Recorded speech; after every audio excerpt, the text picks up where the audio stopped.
Should abortion be legal? You're about to hear the strongest arguments from both sides. In a battle royale format, debaters face off in pairs. Judges eliminate the weaker argument, and we repeat until one side has no one left standing. Blue will begin with their opening argument. Ask yourself, what makes killing so terrible? It's not just the moment of death. It's the entire future it erases. All the friendships, achievements, joys, and even sorrows that would have filled a life. Abortion ends a future like ours. Left alone, this embryo will wake into consciousness, build relationships, and craft projects. By any standard that focuses on lost future, abortion seriously wrongs that being. Red now presents their main argument. Pregnancy and childbirth carry real medical risks: hemorrhage, preeclampsia, gestational diabetes, embolism, lasting pelvic injury. Even in wealthy countries such as the United States, pregnancy is far riskier than legal abortion. Forcing someone through that 9-month process, against their will, abandons the basic ethics of informed consent. We do not conscript kidneys or bone marrow for another person's survival. The state should not conscript a uterus either. The judges now score each debater.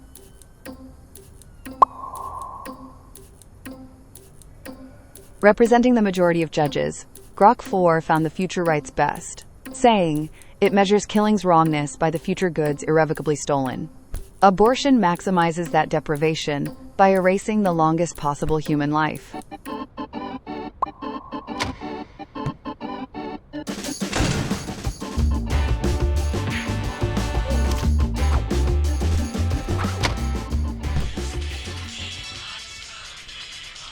Red will begin with their opening argument. Abortion bans do not end abortion. They change who dies. When safe clinics close, people with money travel abroad while poorer women turn to unsafe pills, untrained providers, or dangerous self-methods. After abortion was banned in Romania, maternal deaths spiked several-fold. Similar patterns appear wherever access is cut. If ending pregnancies cannot be eliminated in practice, law should minimize harm rather than push it into the shadows. Blue now presents their main argument. Whatever else government does, its core job is protecting people from private violence. Unborn children are uniquely vulnerable. They cannot speak, run away, hire lawyers, or even be seen. If the law does not shield them, they have no shield at all. Allowing abortion means saying that whether these tiny humans live or die depends entirely on someone else's private choice. That seems like a profound failure of protection. The judges now score each debater.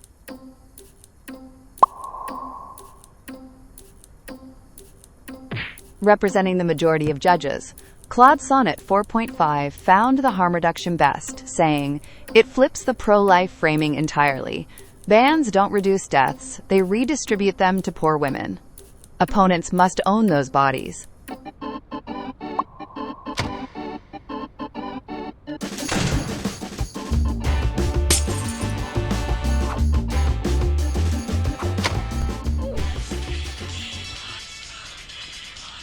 Blue will begin with their opening argument. From fertilization onwards, biology tells us a new human organism exists with its own DNA and internal drive to grow. It is not a body part like skin or hair. It can mature into an adult if not killed. Size, dependency, and location change, but the organism remains the same individual. Each of us once existed in that embryonic stage. Abortion ends that same individual's life. Red now presents their main A argument. person raped did not consent to sex and certainly did not consent to pregnancy. Forcing them to carry a rapist child for 9 months, risk their health, and endure birth turns the state into an accomplice to violation. They are innocent of everything that created this pregnancy. Denying abortion here does not defend morality. It punishes the victim for surviving the assault. The judges now score each debater.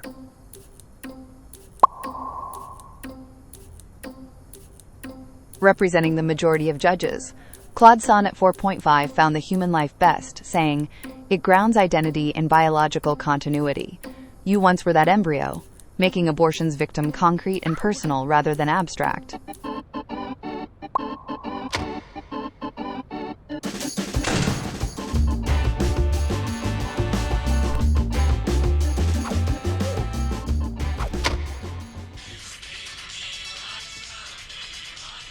Blue will begin with their opening argument. The right to life is the foundation beneath every other right. You cannot enjoy free speech, privacy, or education if you are dead. So when the claim, "this is my body," conflicts with, "this is my life," life must usually come first. Death is permanent. Pregnancy is temporary. When we weigh a 9-month burden against the loss of an entire lifetime, life has the stronger claim. Red now presents their main argument. Access to abortion shapes women's lives in concrete ways. This can include whether they finish school, enter certain professions, avoid long stretches of poverty, or leave violent relationships. When pregnancy can be forced, every plan becomes conditional on someone else's choice or on contraception never failing. Autonomy over reproduction is not a luxury. It is the background condition that makes genuine gender equality in education, work, and politics even possible. The judges now score each debater.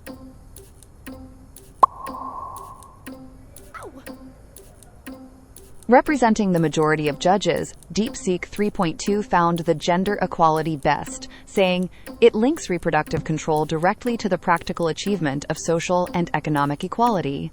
This makes autonomy a prerequisite, not a separate issue.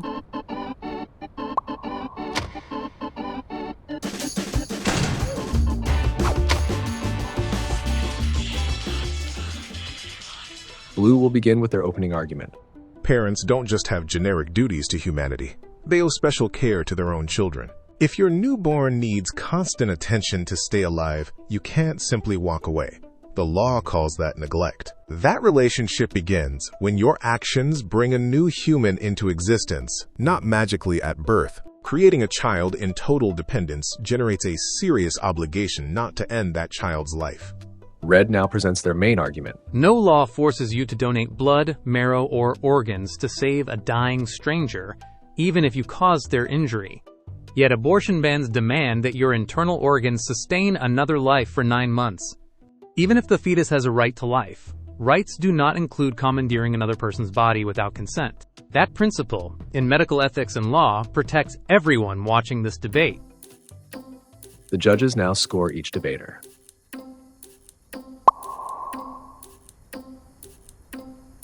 Representing the majority of judges, Claude Sonnet 4.5 found the bodily rights best, saying, it leverages an already accepted legal principle, no forced organ donation, and asks why pregnancy should be the sole exception.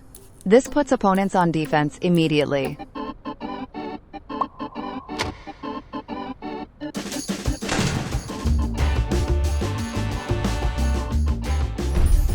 Our mystery box unlocks once 5 debaters are out. This time, whoever opened it can bring 1 eliminated debater back.